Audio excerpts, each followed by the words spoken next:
Welcome to everyone. Thank you for joining us this morning. We are going to be talking Esser. This is the Strategos webinar about Esser. The sky is not falling, so excited to dig in. Awesome, Doug. Thank you so much. Everyone, good morning. Welcome. It is an honor to be here. Thank you for joining us for this morning to discuss the end of Esser. We ask Doug all the time, Doug, is the sky falling? And he says, no, the sky is not falling. And we've got an incredible group of panelists today to explain to you why it is not falling. My name is Vance Lupus. I'm a partner at Strategos, and I oversee our national advocacy management practice. A little bit about my background. I've worked in early childhood education for 15 years, served in the Florida House of Representatives, and now work with our clients on their multi-state legislative campaigns.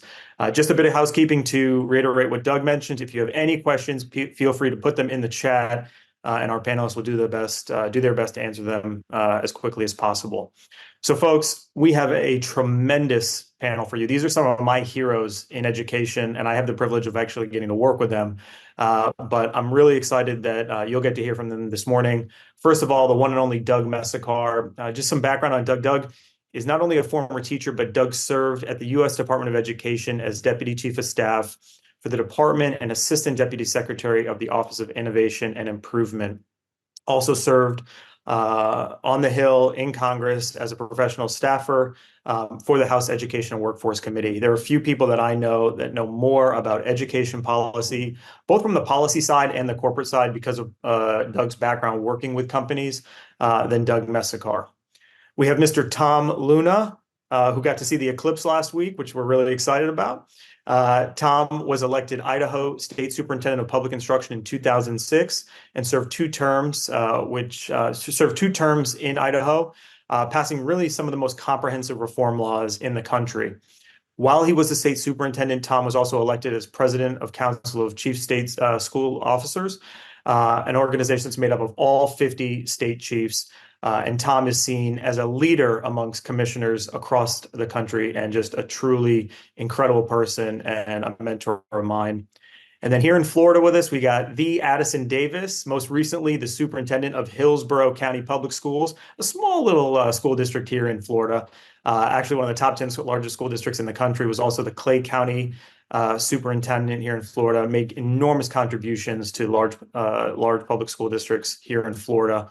Before he was in Clay County, Addison was the chief of schools for Duval County Public School System, which is our country's 20th largest school district. Addison works in our national BTA vertical, which works directly with school districts. And I forgot to mention, Tom works in our SSE vertical, which works directly with school superintendents, state superintendents. And Doug does all of our market intelligence and strategy work. Again, an incredible panel. I'm so excited that they're going to be here this morning with all of you. So Doug, I'll turn it over to you. Perfect. Vance, thank you for that great introduction. Most of what you said about all of us is true. No, it's great. We've got a great group here, and really wanted to focus on the state level view that Tom will bring, and then the district level view, Addison, that you will bring. I'll talk quite a bit about the federal piece since I've spent some time there and focused a lot on that. I do have some slides that I'll get to in just a minute. Another piece of housekeeping: this will be recorded. We will make this recording available afterwards. So if folks are wondering about that, just want to address that. And then the last piece I'll say is Tom, a busy man, will be with us for the first half an hour, and then he has some personal engagements that he needs to get to. So Tom, we'll make sure and ask you as many questions and get your feedback as much as we can in the first 30 minutes. Excuse me, losing my voice a little bit. Allergy season here in the Mid-Atlantic. Okay, so I'm going to start in on the slides. So first I want to just check. Thumbs up. You all seeing my slides? Good deal. All right, let me go into full screen mode. Yeah. So a lot of headlines, right, are talking about the fiscal cliff, and you know, we're all going to fall off the cliff and die, and it's going to be, you know, terrible, awful. And I honestly think some of that is just the traditional sort of journalistic, if it bleeds, it leads. Meaning bad news always gets the most attention. And so I understand why some of the articles emphasize how terrible and awful things will be when Esser finally runs out. I think the three of us collectively have a little bit different view. Will there be an impact? No question. How significant will that impact be? I think is the question that we want to explore, as well as arm you with some ideas, some strategies, some content that will hopefully help you navigate the ending of Esser and the beginning of more normal times, which, just as a side note, it's hard to believe that I'm doing this webinar on the end of Esser. Some of you will probably remember I did these at the beginning of the pandemic when the stimulus funding was first coming out with Esser 1 and the CARES Act. So it's amazing how much time has passed and how far we've moved along as a country, as educational systems. So just noting that it's come full circle now, and pretty incredible. All right, so let's jump in. So let's start with, where are we? Well, we are in the third tranche, the largest tranche of funding, Esser 3, American Rescue Plan Act. We are in April, and so there's a few months left. Now, you will hear me talk about two terms sort of repeatedly, and they're very important terms. One is obligation and one is liquidation.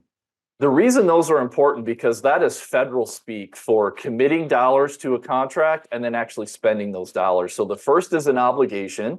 So that deadline is September 30th. It's coming up, a few months away. What that means is you have to have, or a state or a district has to have, an agreement, a written agreement in place to utilize those funds. That's called an obligation. Now, liquidation can extend beyond that time frame. So you can liquidate now, certainly if you're expending dollars, fulfilling reimbursements, but you get an additional 4 months beyond September 30th. Really takes you to the end of January of next year to fully liquidate those funds. Now, what happens if you don't obligate all of your funds by September 30th? You lose them. What happens if all the funds aren't liquidated by the end of January of next year? You lose them. Now, there's a couple of exceptions to that I'm going to cover later that allow for more time, but that is the fundamental sort of timeline that we're under. And so this chart also shows you where are we at in the federal fiscal year, state fiscal years, et cetera.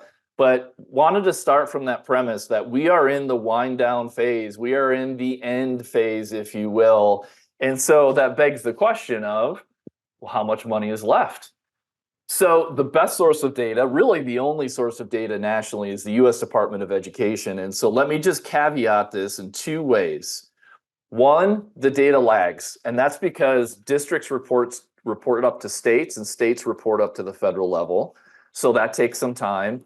And then secondly, they can only track liquidation or expenditures. So this does not take into account funds that may be obligated. And you're going to hear different terms when you're engaging, and you probably already have. Encumbered, they're allocated, there's lots of terms. At the end of the day, the term is obligated. Now, in my research, what I've seen in the data is that obligations tend to run anywhere from 20 to 30 points ahead of actual liquidation. So if you wanted to ballpark this, oh, sorry, one other piece. I still see a fairly linear expenditure of these dollars. So every month, as these numbers get updated, you see 4 to 5, occasionally $6 billion spent, but you're not seeing sort of these huge jumps of like 20% of these dollars being spent. And you're also not seeing really low numbers like 1%. It's pretty consistent over time. So one, you can start to extrapolate out how much is being spent per month, how much is left. And then, as I was saying, an obligation, if you say, let's say 25 percentage points ahead of time. So as of the end of January, let's look at Esser 3, 61% of those dollars had actually been spent, liquidated out the door. If you add another 25, 30%, a lot of these dollars are basically either spent or they're under contract. Does mean that there's some money left, and I'm going to talk about that in just a minute. We spend a lot of time talking about Esser, and that's the biggest tranche of dollars. It drives most of the discussion. I just want to point out the EANS dollars. And so for those of you not conversant with EANS, the Emergency Assistance for Non-Public Schools funds. So these were dollars that were made available to support private schools recovering from the pandemic. Those funds revert to the gear fund, the governor's fund. So the reason I put EANS 2 here is that those funds have all reverted because they basically had 6 months to obligate those dollars. And then if they're not been used in those first 6 months, a little bit of fudge on that, call it first 6 to 12 months, but we're well past that time frame.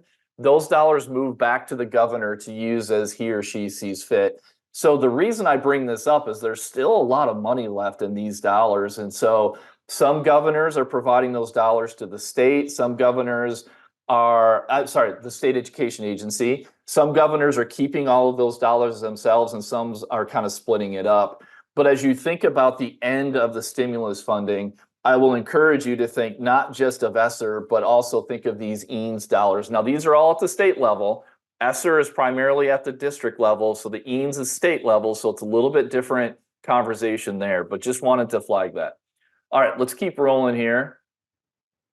And Tom and Addison, I want to bring you in on this slide in particular. So in looking at the data, where are states at in terms of spending these dollars? Now, again, I want to make sure like this data is a little bit old, so some of these numbers could have moved, but again, I'm seeing fairly consistent patterns in the data. So I don't think that these are wildly off in terms of where we're at. So there are a handful of states that frankly I worry about. And when I say states, this is the entire Esser amount. It's not just the state money, it's not just the local money, it's the total amount that a state has. You can see here, DC, Maine, Nebraska, Rhode Island, Vermont, Wisconsin have spent less than 50% all in of their Esser dollars. And then you've got this next handful of states that are right at 51%. I only included them because they were so close to basically being at that 50% threshold. So when you think about that, right, like we are more than 50% of our way through Esser 3, and these states have spent less than 50% of their dollars, which means, frankly, that they're lagging. And then we're going to talk about districts in just a minute, Addison. And then EANS the same way. You've got some states who really haven't spent a lot of those dollars or are behind. And then you've got some states that I would argue are kind of behind on both. And so, Tom, just, as you see this data, I know you interact with a lot of state chiefs, a lot of states across the country. You may not necessarily have specific answers for these states in particular, but what are you hearing? What are you seeing as states are working to, obligate, put these dollars under contract, and then ultimately spend? One, what might account for some of this? And two, what are you seeing kind of the stance of the states as they get toward the end of these dollars? Yeah, and Doug, let me start by just talking about EANS specifically, because you brought up an important point that this is a pool of money that a lot of people aren't aware of. And when it comes to state level work, states seem to be more willing to spend EANS dollars on a statewide program because the way the money's going back to the GEARS funds, and not necessarily feeling the pressure to push it down to districts, right? So if I would look at these states, and those are states that would be that have those EANS dollars, that's probably where a better opportunity exists for pursuing a statewide type of a contract or engagement. So I think that's important.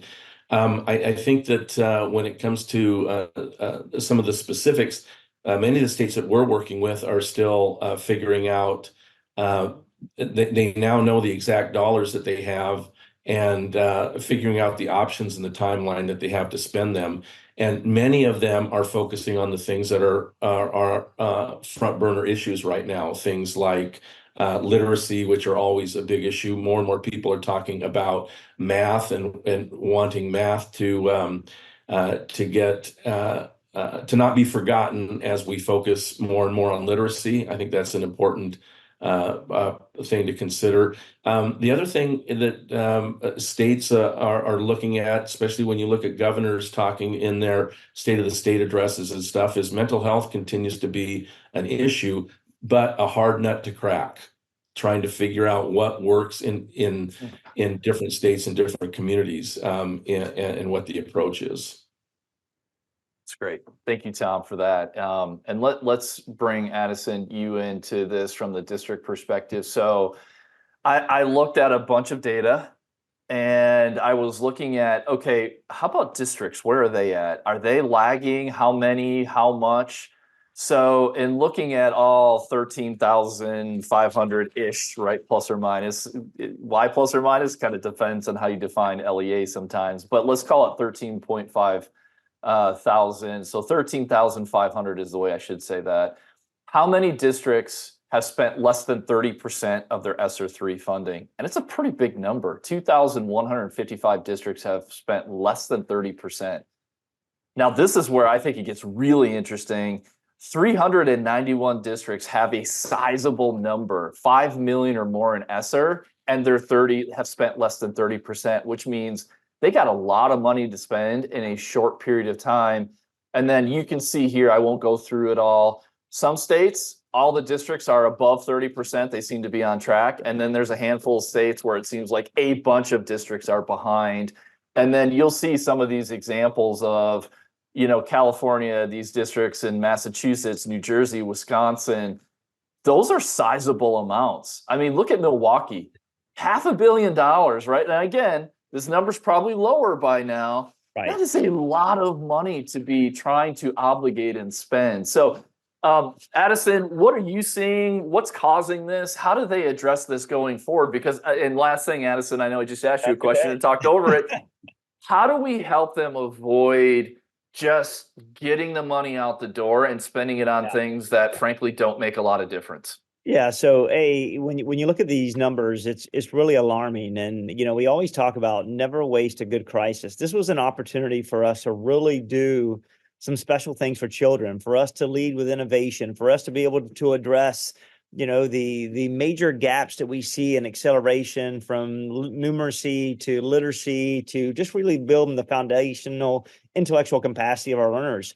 And when we get an inflection of dollars from the federal dollars, our role and responsibility is to be stewards of taxpayer dollars and really leverage it and use it to provide ongoing tutoring, to accelerate learning, to unpack curriculum, to select curriculum, to recruit and retain high qualified staff, to enhance our entire professional development by upskilling and training. But when you see districts that haven't leveraged that money, it then becomes somewhat of a end of the year Title I wholesale deal where everyone is scrambling. And those vendors who are on know that end of the year, there's a pocket of money or it gets taken back and rolls over. And we don't want that. I mean, from now in September, it's so important for districts to really understand how can we leverage this money? And when this money's gone, what can we show that how we use it? What can be systemic in that approach? And, for us, when I look at it and engage superintendents across the nation, a lot of individuals put 50% or better of this money into labor. And I think that is a problem because it's soft money with personnel. The other issue is that we just don't have a longer, stronger bench of individuals waiting and ready to go into the educational practitioner, leaving money on the table. So now more than ever, amendments have to be made in an effort to spend it in a sophisticated manner linked to their strategic plan. Thank you for that, Addison. And two, keep in mind, and this is why I picked the 30% number. There are districts who appear to have more than you might think they ought to at this point. Some of that is delay in reporting. Some of that is delay in billing. Like there are reasons for some of this. You're going to see a little bit of a hockey stick at the end.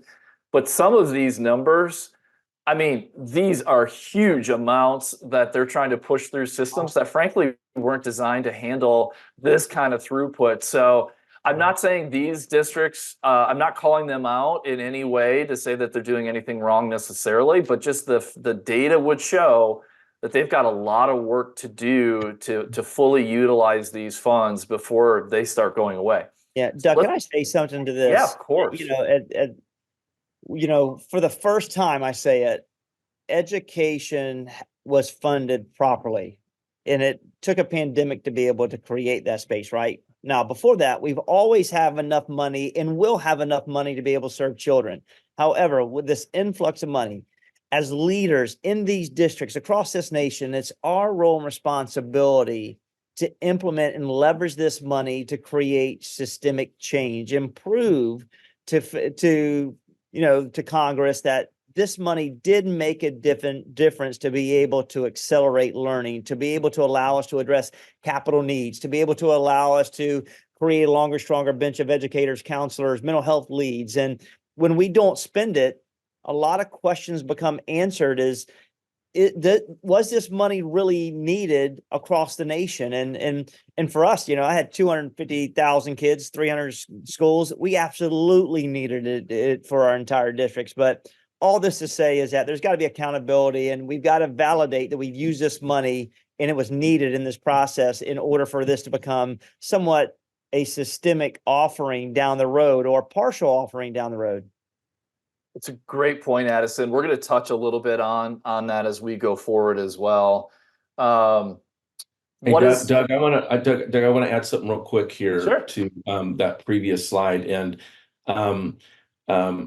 one thing I have seen at the district level, not in all states, because I just haven't visited with people in all states at the district level, but a number of folks at the district level were waiting to see what their legislatures did this year with education funding. And so they were sitting on dollars, waiting to see what decisions were made by the state legislature. And legislatures are winding up their work. Districts are now going to know the kind of funding that is going to come from the state. And I think there was some hesitancy as to what states might do with state funding, knowing that districts have funds to spend. And so a little game of chicken being played there maybe, or just district leaders being very cautious about any shifts in state funding. So that's wrapping up. Legislatures are wrapping up their work. I think you're going to see districts making more decisions now that they know definitively the kind of funding and the specific areas the state funding is going to be for. Great. Thank you, Tom, for that. And we're going to circle back to some of that here in just a minute as well. So great planting of seeds. A little analysis just around what's the average impact on a district budget. 18%, that is an average. And you can see here, like in some states, some districts got large amounts per kid, and in some states, much less. Done a little bit of survey work around, what is Esser's a share of the district's overall annual budget. You can see some of those numbers there. It's non-representative, so I don't want to go too far with it, but it's a sizable impact. So you may be thinking, well, if it's this much of an impact, why isn't the sky falling? Well, we're going to talk about that, and there are some really good reasons why, yes, it will have an impact. But two, my view, and I think shared by my colleagues, is it is a manageable impact. It is something that can be planned for and addressed. And we're also not in the same circumstance that we were back in 2008-9 coming out of the Great Recession. I'm going to touch on that more. So more to come. Let's dive in. And Tom, I know we're going to lose you in a minute. So let's spend just a couple of minutes here, Tom, before you need to jump. There's been a lot of work, CCSSO, EdWeek, McKinsey, others have done, some pretty good work in surveying and looking at what are states and districts. So in this case, what are state education agencies using the money that they had, the set aside that they got? What were their priorities? What were they spending dollars on? And so, Tom, this is some data from CCSSO. A couple of things stand out. Obviously, tutoring has been and will probably continue to be a very significant expenditure. But it's interesting to see that there were a lot of bets placed here. You don't see 4 or 5 things. You've got, 10, 12 different priorities. And clearly, the dollars, ratchet down pretty significantly as you get to the right-hand side of this. But I thought this is interesting, both in what the money was spent on and just how broadly they tended to share these dollars across a number of different priorities. Yeah, you know what struck me too, Doug, is remember the first webinar we did on this and the research that you did. One of the things we looked at was the plans that the states had submitted to the federal government on how they planned on spending these dollars, and this doesn't align as close to those plans as I thought they would, and I think it's because states were nimble and were responsive as things were playing out. And so I think that was interesting. And I think what you're seeing now is that states are looking at, what worked and what didn't work. They're struggling with how to measure that. But based on that analysis, that's going to drive what they'll do with their funds going forward. And what they don't need as much of is how they're going to make up the gap of the funding shortage. And so I think things like tutoring is something that is being discussed a lot, and determine how that looks going forward, and if it's going to become a permanent part of the classroom or education experience. What does that look like? That's what stood out to me is I don't see, for example, I don't see, unless you have it hid under another name here, I don't see a lot about mental health. But that was one thing that most every state plan included, right? Because they recognize the need of it. Oh, there it is. I got it. Okay. But that was one of the top three in most every state that that submitted a plan to it was some form of addressing mental health, and you can see where it played out in how the dollars were actually spent. And then Tom, real quick, last minute we've got you. So projecting forward, you see all of these priorities. What do you see states really focusing on with both their remaining dollars, but what would their priorities be as you look to the next year or two or three? Where do you think that they're really going to be focusing their state level efforts on? Yeah, I think early childhood is going to continue to be a focus, and quality curriculum instructions. I would combine that with solving the digital divide, because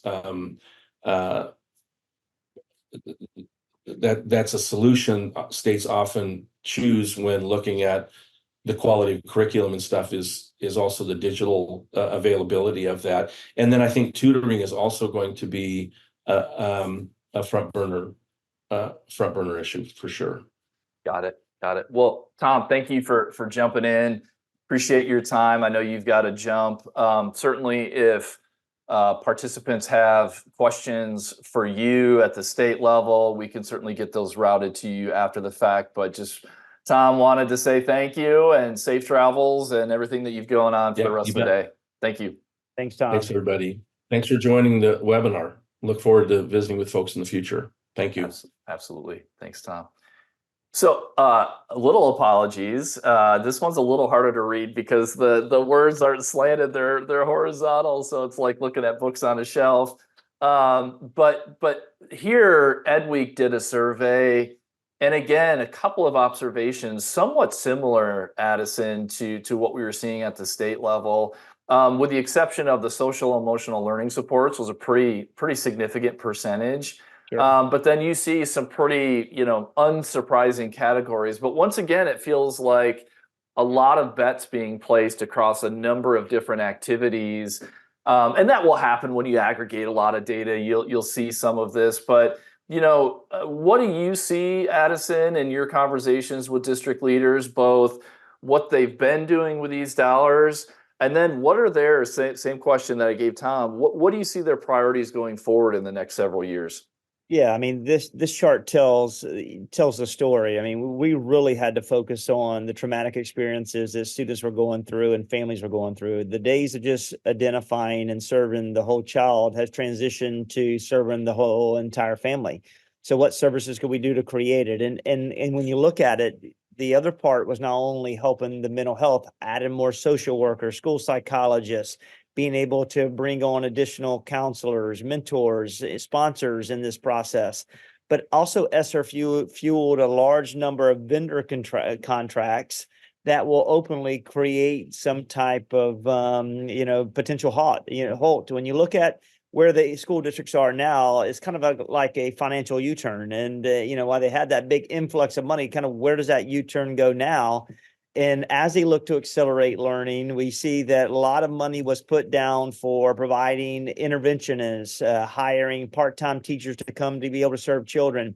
A lot of money was put in towards summer school. I mean, I remember in Hillsborough that we put over $30 million in summer school the last couple of years in an effort to offer it to every learner in the organization, not only to, and I hate to use this word, remediate some of the skills and standards, but also accelerate learners where they feel comfortable enough to be able to have stackable credentials, stackable standards, and be exposed to high level content.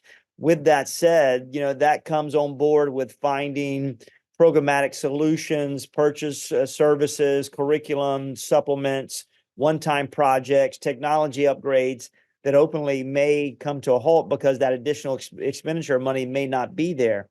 As we look for life after Esser, as we transition to that, I think Tom's right. It's got to be doubled down on how do we improve, continue to focus on marginalized students who need us the most in our transformational and lead through transformational efforts.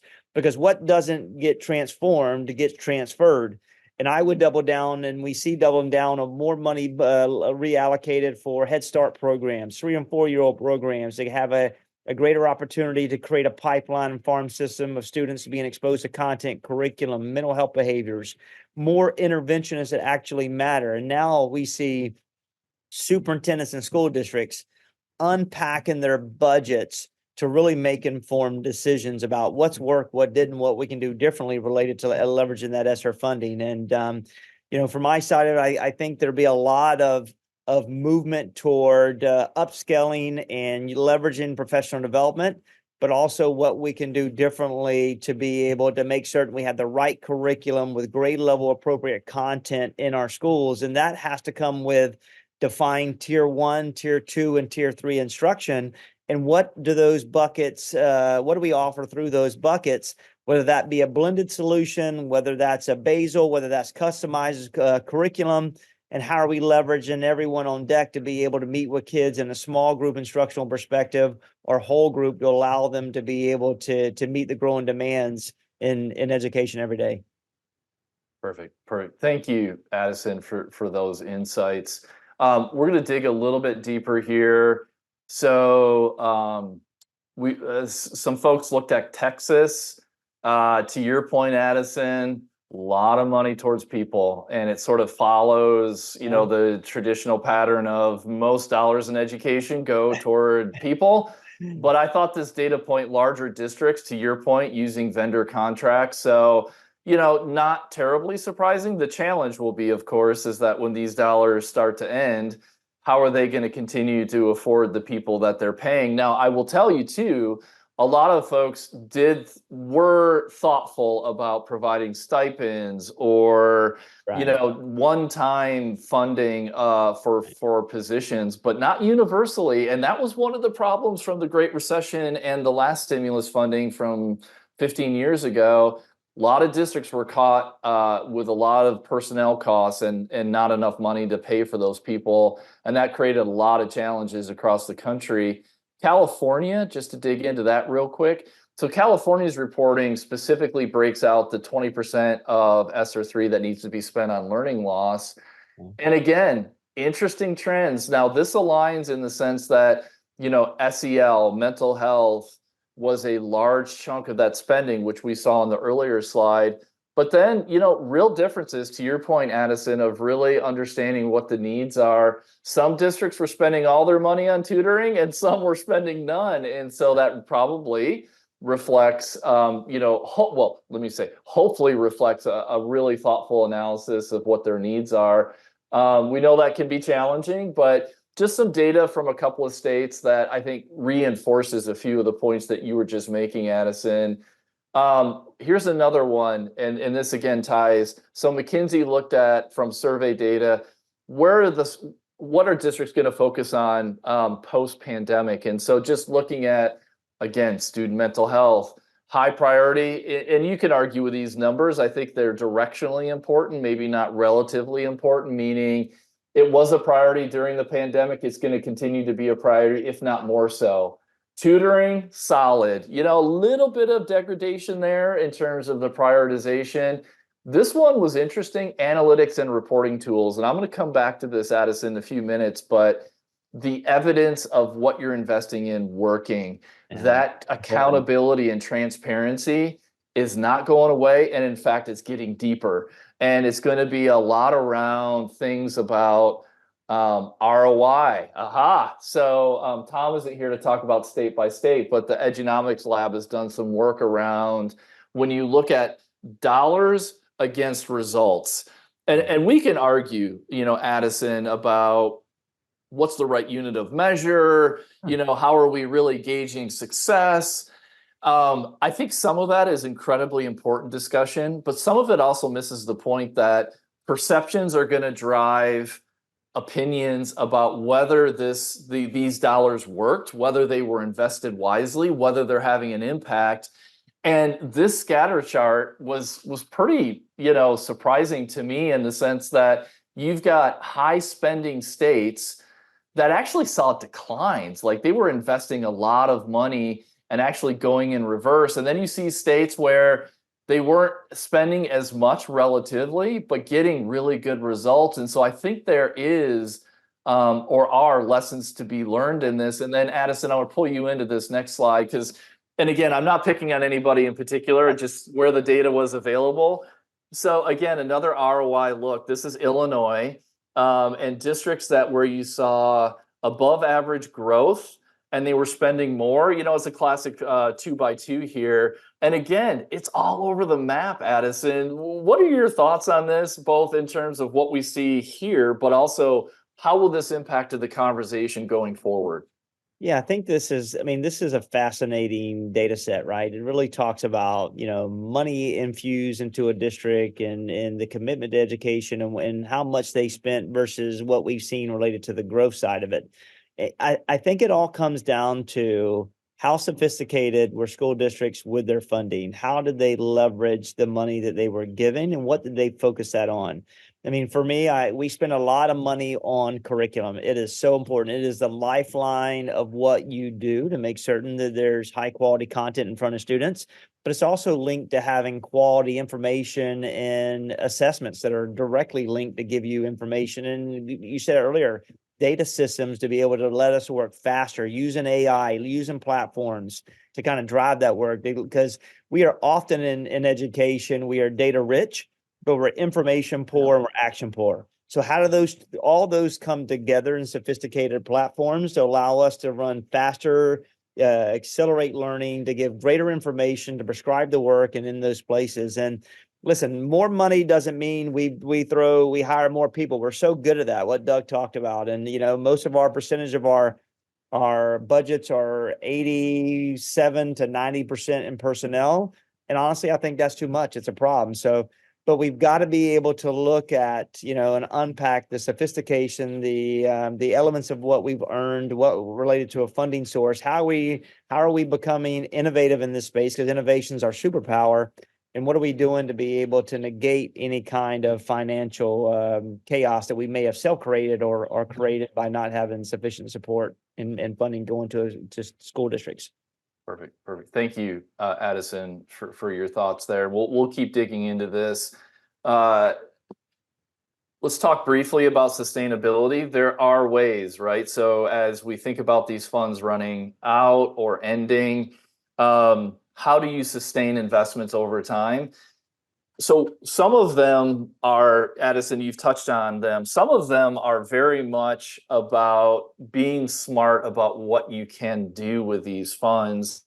So you can forward fund or prepay. The department has been open to that. Now, there's some limitations. I'm not going to get into all of those now, but the idea that we could obligate, there's that word again, a multi-year contract and actually liquidate those funds and essentially say, okay, vendor, partner, you're going to get 2 years worth of funding for a contract all at once. Now, I will freely admit that doesn't necessarily make the bean counters, real happy, because that introduces an element of risk. But I already know some states and districts have done that and probably will continue to do that. So with proper controls, I think it is a path forward. There are some very wonky technical things here that I'm not going to get into. You talked about some of them too, though, Addison, around leadership, around how are we delivering instruction? Let's stop paying for things that aren't working. Let's measure what's working. And so there is some end of lifing that should and will go on, but it just reinforces the need, particularly if you are getting funding through the stimulus. The question is going to be asked, and probably repeatedly and in different ways: what results did you provide? Can you show us what you did with these dollars?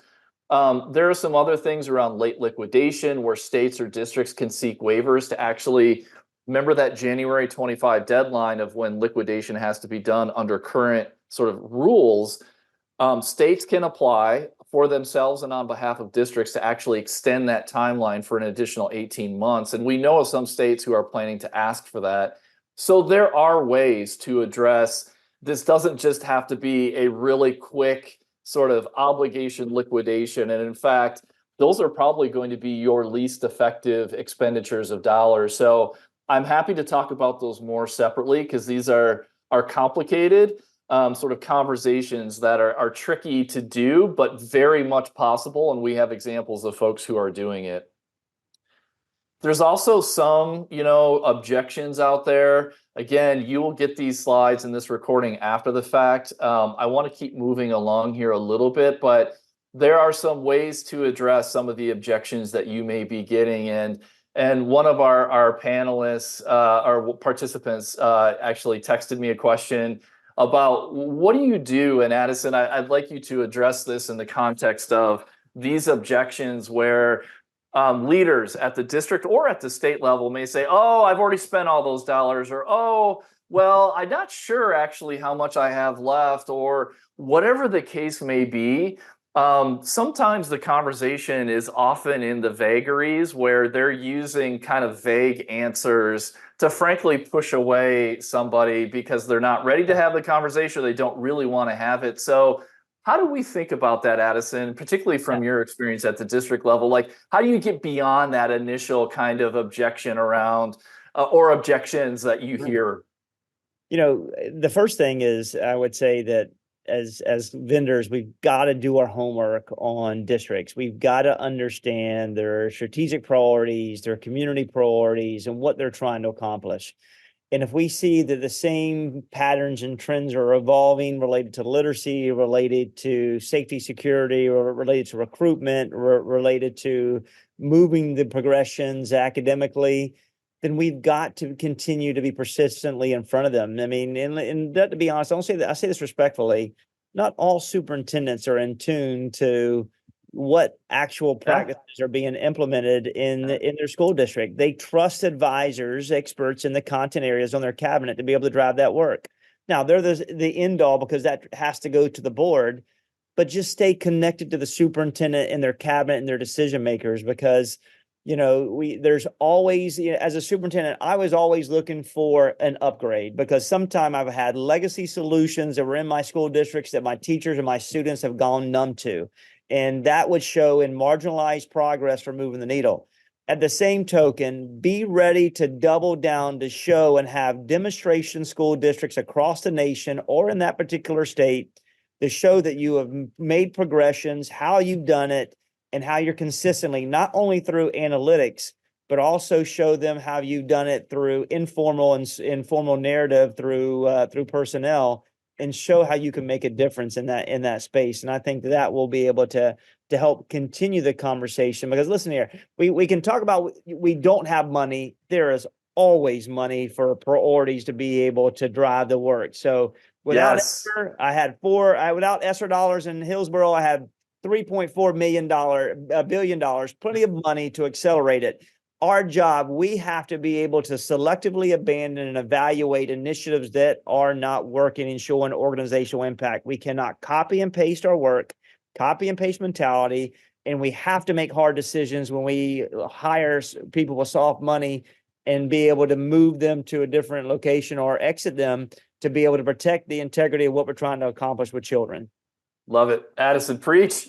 I get fired up, man. Let's get to some of the other funding, and you just sort of touched on that. So there are other federal dollars. So current fiscal year funding. So the real story here, without going into details, is the absence of bad news is our good news. So we didn't have a government shutdown and we didn't get cuts. Now, we also didn't get very big increases, but honestly, this provides a consistency of funding to where districts and states kind of know what they're getting. And that's important, right, as we move into this transition period. And I will tell you too, 18.4 billion for Title I, if you look at 14.2 billion for IDEA, we have seen nice increases in these programs. Now, Addison, to your point, is this where it should be? Is what we ultimately need for these programs? I think we can all say the answer is no. However, there is funding there. So let me keep moving here. I'm not going to go into all these takeaways other than to say there's stimulus money left. There's a lot to obligate and spend. There's regular funding left. And to your point, transformation is an important watchword. It's not just, meeting those really short-term needs, but how is this going to change the trajectory of our students, our families, our schools?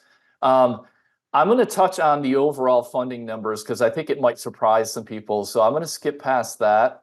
Also know that there's been a lot of leadership change, which we all know, but we've sort of failed to appreciate how many state chiefs have moved along. And then obviously we're all familiar with how many district chiefs have retired or moved on.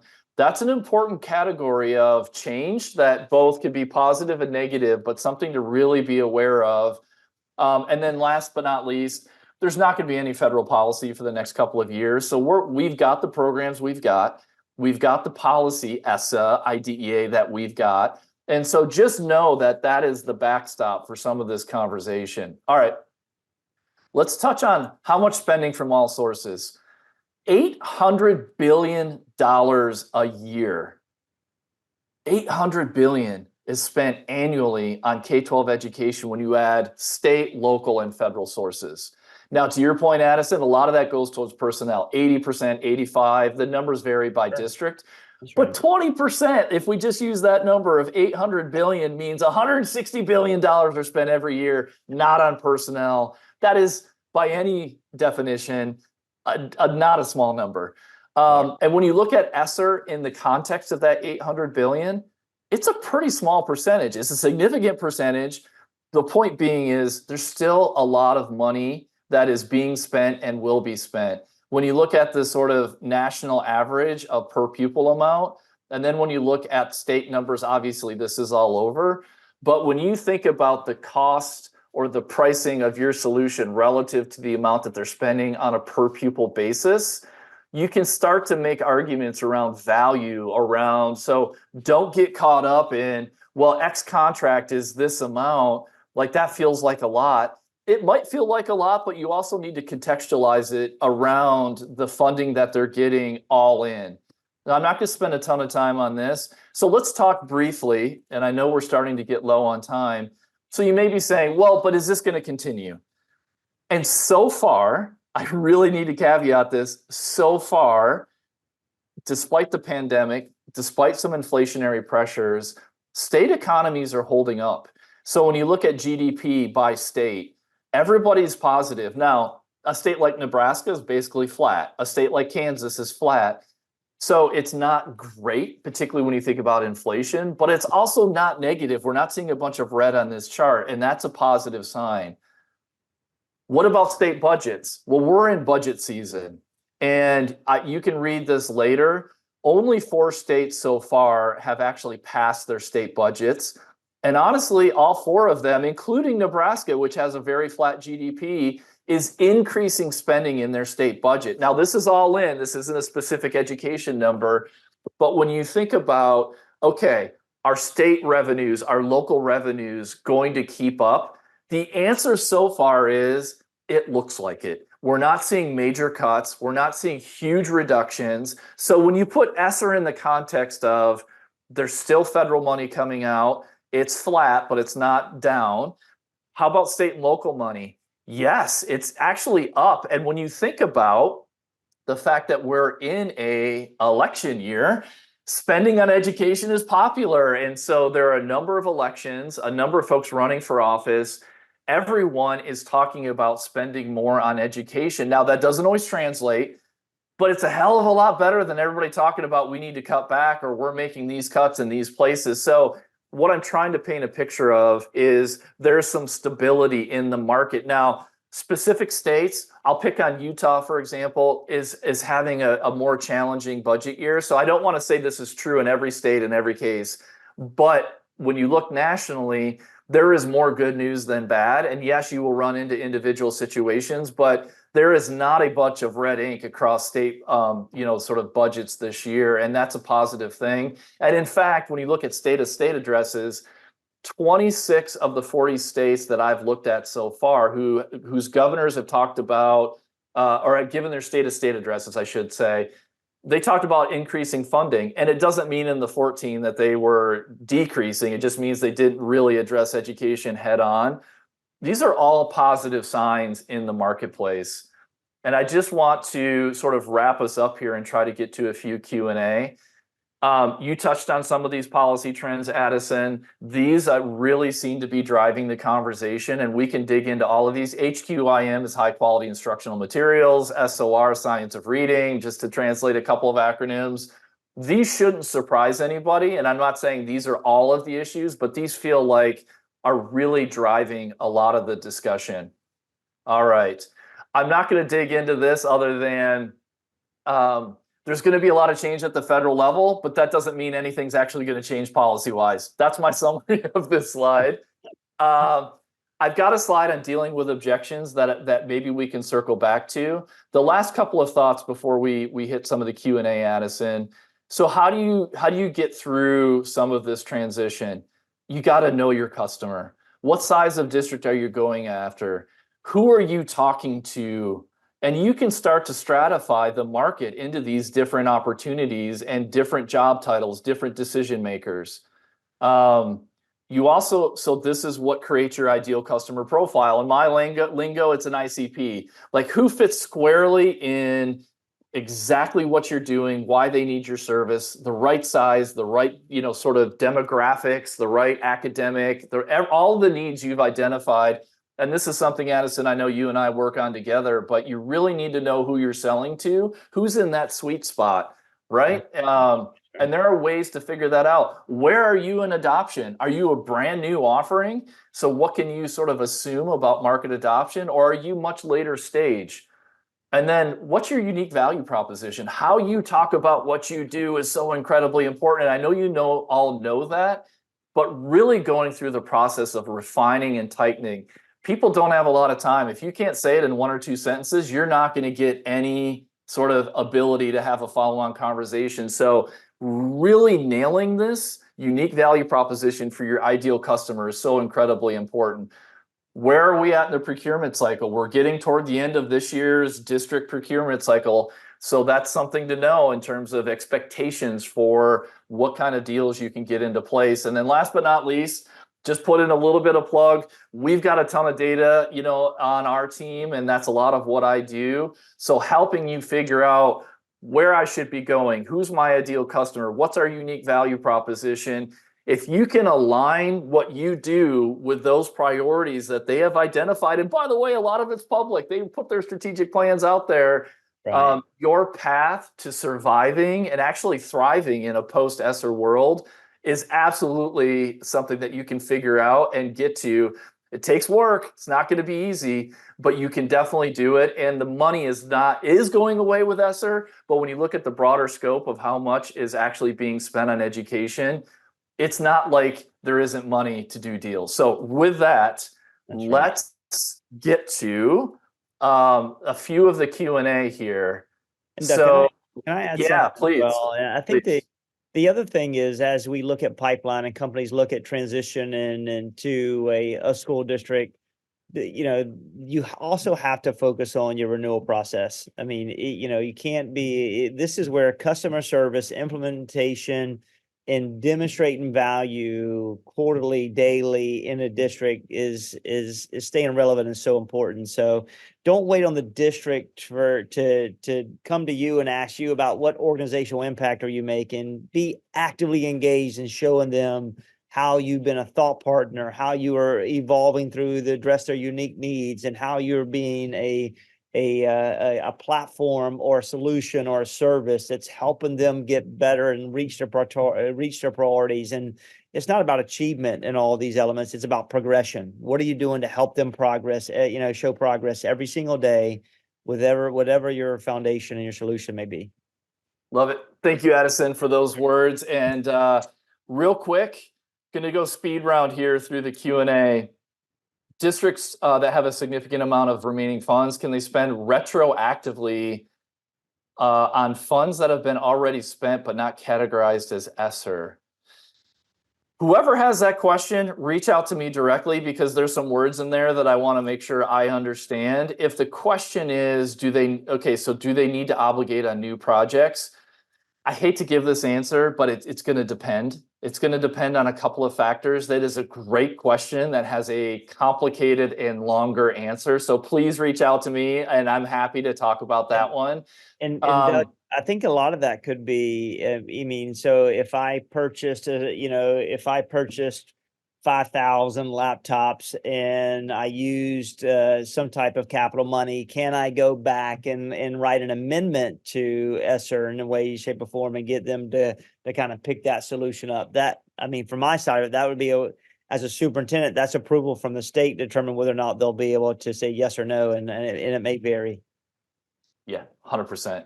Absolutely. Tutoring will continue to be a priority for states and districts. Absolutely. High quality, high dosage tutoring, though. There's been a shakeout in the market, and it's going to be probably hybrid, right? Virtual and in person.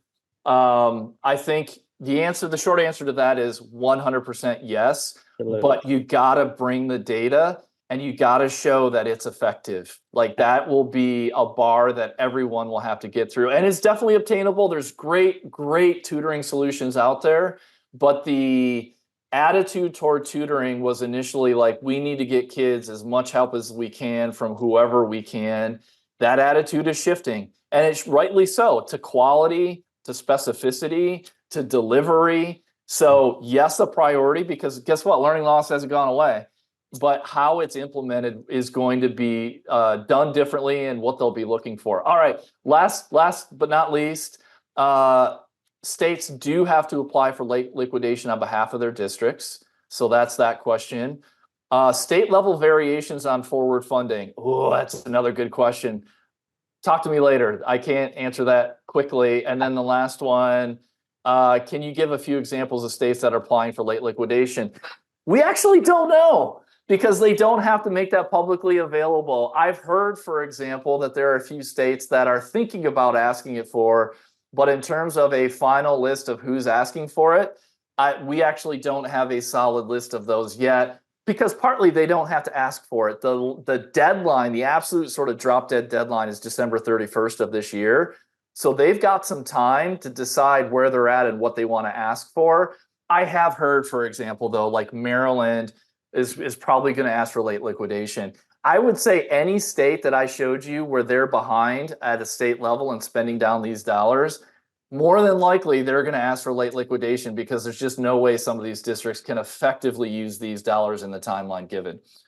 More to come on all of this. Thank you for attending. Addison, thank you for being my partner in this all the way through. I appreciate it. Thank you, everyone, for attending. And please let us know if you have questions. We'll make this recording and these slides available afterwards. So have a great rest of your day, everyone, and thank you again. Thank you.